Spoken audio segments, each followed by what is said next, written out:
Hello and welcome back to Go Game Nation, where we bring you all things TCG. My name is Preston, and today I'm bringing you the news. It's a great week for One Piece TCG news.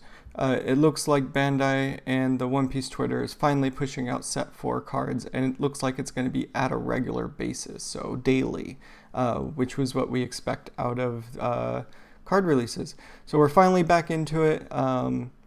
Let's jump right into it. The first card we have today is a All Sunday. Miss All Sunday is a 5-cost 5k character, purple character. Baroque works. On play, add up to 1 Rested Dawn to your cost area, and if you have 6 or more Dawn, draw 1 card. Trigger, Dawn -2, play this card. So at first, 5-cost 5k ramp. It's kind of weird. You have cheaper ramp, you have better ramp. But when we jump over to the leader that I think it's built to play with, the Crocodile has, let's see if I'm right. Crocodile is once per turn, on your opponent's turn when Dawn is returned from the field to the Dawn deck. One of the effects, add 1 Dawn. So if you minus a Dawn on your opponent's turn, which this trigger All Sunday does, you'll gain a Dawn. So if you're minusing 2, you gain 1 with Crocodile's effect, then All Sunday ramps 1, so you're not minusing any Dawn. And then if you're past turn 3, so you have 6 or more Dawn, you end up drawing a card. I think that's pretty good. Is it going to be played? We'll have to see how the rest of the Baroque work stuff comes out in purple. But as these cards come out, Sam, Zach, and I are on a text thread and we're talking about them.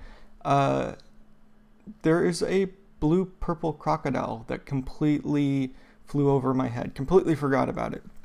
Blue-purple Crocodile may just jump massively in popularity due to having a full Baroque work package in both colors.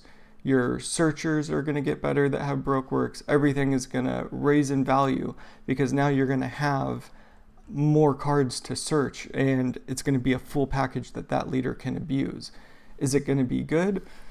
Only time can tell. We can only hope that most of the Baroque work stuff stays in purple so that leader can use it. The Crocodile is purple yellow, so they might end up splitting it. We don't know how they're going to split the leader's cards across the 2 colors, so that leader might just fall off anyways because of that. Only time will tell. The next card is a Don Quixote do Flamingo. Green character, cost 10, 10k power, 7 warlords, Don Quixote pirates. On play, a total of up to 3 of your opponent's rested characters or leader do not become active during your opponent's next refresh phase.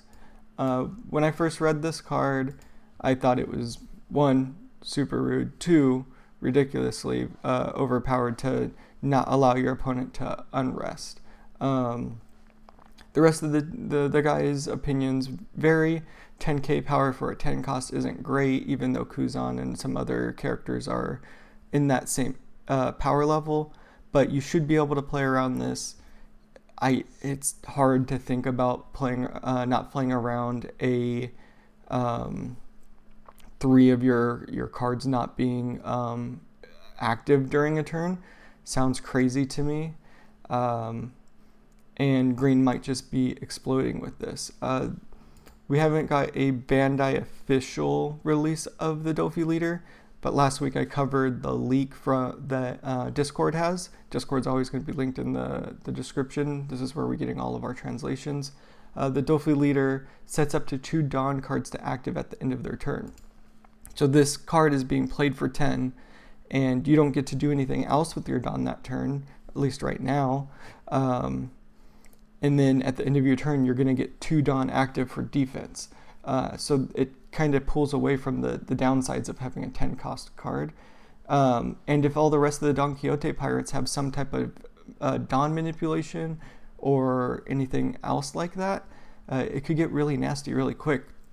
to the point where you're locking down your opponent's board and they can't do anything. They'll have 10 Dawn, but they'll have to play over the top of characters to play, and then they'll lose leader effects. It's really weird, and in my mind, a little worrisome as a first card to see from this set for green. It also is the SR, so it could be the pinnacle of what we're going to get, and the rest of the cards are trash. Only time will tell. Now we have a Nami. This is Nami, red character, cost 2, 3k power, Alabasta Kingdom, Straw Hat Pirates. When attacking, reveal one card from the top of your deck.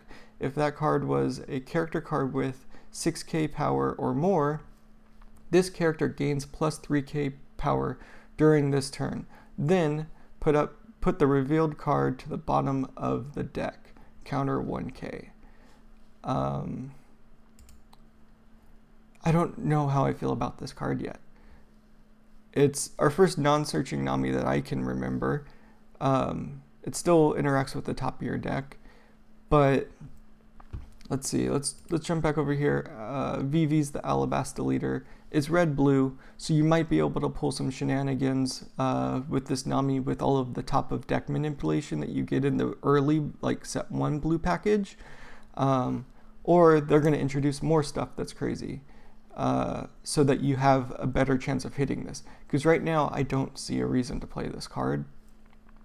It seems annoying and difficult to hit this effect, and the cost to do so, even if you're manipulating the top of your deck with set 1 blue stuff, I don't feel like that's a good use of the top card of your deck. But maybe this game's just going to prove me wrong again, and we'll have another situation where Magellan ends up being a decent leader. We'll know. We'll only know when we get more cards. This is still the first red card that we've seen. With that being said, that is all of the new cards. We're going to jump into the Japanese official website just to talk about this product real quick. They're calling this the family deck set. You're getting 3 starter decks, red Luffy, green Kid, and purple Film Shanks in the family set.